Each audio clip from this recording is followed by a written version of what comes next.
بسم الله الرحمن الرحيم. يا أيها الذين آمنوا كتب عليكم الصيام كما كتب على الذين من قبلكم لعلكم تتقون. أياما معدودات،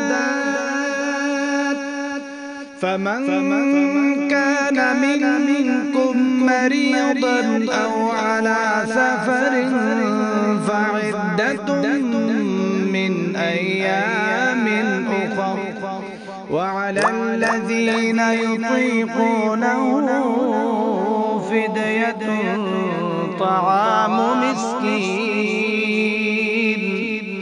فمن تطوع خيرا فهو خير له، وأن تصوموا خير لكم إن كنتم تعلمون.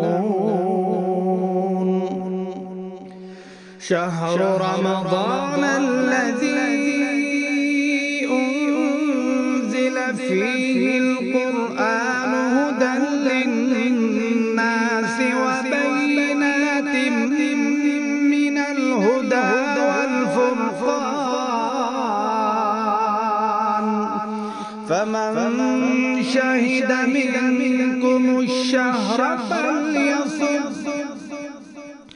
ومن كان مريضا أو على سفر فعدة من أيام أخر، يريد الله بكم اليسر ولا يريد بكم العسر، ولتكملوا العدة ولتكبروا